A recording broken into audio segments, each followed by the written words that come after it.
Hey, welcome back. We are week 8 of the 2024 football season. We've got Michigan and Michigan State. You know, one of those great rivalries.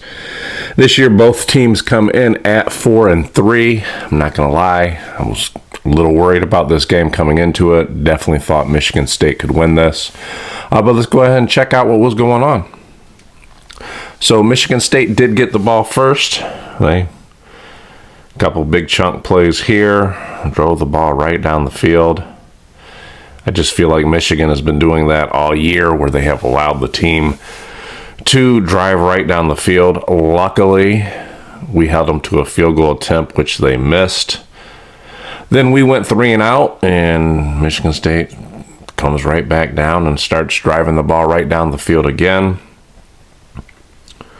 Big pass play there. Big run here.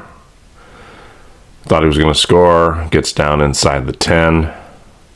Seemed like we gave up a lot of third and long plays off runs.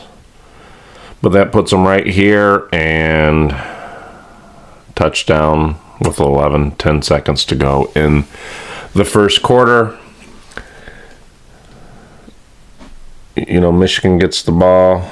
Finally, this is at the end of the second quarter. Finally, a nice little pass to Loveland to make it a 7-6 ball game right before the second quarter. We did miss the extra point to go 7-6. Definitely thought in a game like this that extra point could really come back to haunt us. Michigan gets the first run, good play on their first run, and then big play for Michigan right here. Josiah Stewart, who had a pretty big game, causes the fumble with 12 seconds to go in decent territory. So see what Michigan's going to do about it. Nice little pass out to Donovan Edwards. Quite frankly, I think that's where Donovan Edwards can help us the most, is catching little passes out there like that where he actually has some open space. Now, you can't tell by this highlight, but this is actually the second field goal attempt. Michigan State called a timeout, and Michigan missed that field goal, so did us a little favor there. Take the lead going into the halftime, which was really nice because it didn't feel like we should have been in control of the game at that time. But come out, we get the ball in the second half. Nice run by Orji there. You know, he came in and did what he needed to do, and it was used well. Nice little flea flicker action. Good pass there. That was some tight coverage. Orji's back in the game and runs it in for the score. Now Michigan State gets the ball back. Wasn't a good ball thrown there, but nice adjustment by the receiver. You know, actually, this was a pretty clean game as far as turnovers go. I think the only turnover in this game was the Aiden Childs fumble that we just saw. But anyway, Michigan State comes down, gets a field goal, makes it 16-10. Like I said, at this time, I'm still kind of worrying about that missed extra point, wondering if it's going to haunt us. Nice little pitch to Edwards, who throws to a wide open Loveland. I like that the offensive coordinator mixed things up a little bit this game, did some trick plays. Perfect pass to Loveland for the 2-point conversion, so that makes up for that missed extra point. Fourth quarter, 2-touchdown lead. I'm feeling pretty good at this time.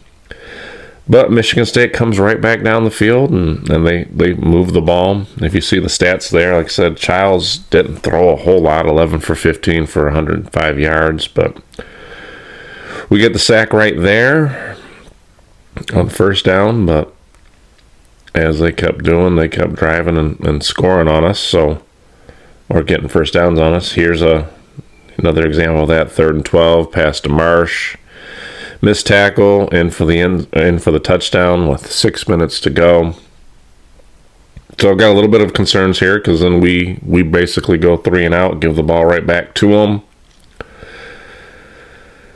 And here they go. Missed tackle, big gain.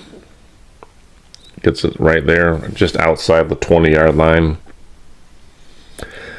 There's some panic starting to go through my mind at this point, as the commentators had kind of indicated that, you know, if they score, they're probably going to go for 2. So had me nervous, but we did thankfully stop them on 4th down, got the ball back there. Orji gets the first down. Now, it's going to show this as the last play, but Orji actually ran for another first down after they called their 2 timeouts. So Orji had a big game. Michigan, good win. Like I said, this is really a game of 2 mediocre teams. Both of them were 4-3. But it's one of those scenarios as a Michigan fan that you have to beat Michigan State. I mean, there's just, if you don't beat Michigan State, it already ruins what a lot of people are considering a pretty bad season. That's just kind of how it is when you play Michigan State. If you lose to Michigan State, that's a season ender where, you know, if Michigan State beats you, to the Michigan State fans, that's doesn't matter what happens the rest of the season. That's their Super Bowl. So, like I said, I know earlier in the year, after the second game, I was really calling for, see somebody else besides Davis Warren. We got Alex Orji.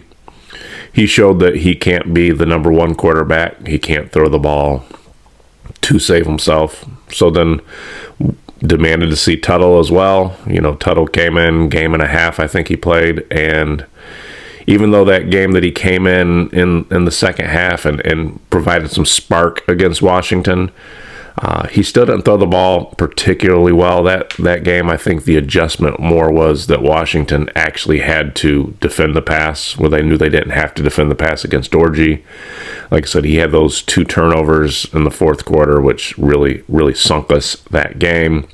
And then he was just absolutely awful against Illinois. So going into this week, I was actually kind of hoping that we would see Davis Warren again. Statistically, he was the best quarterback.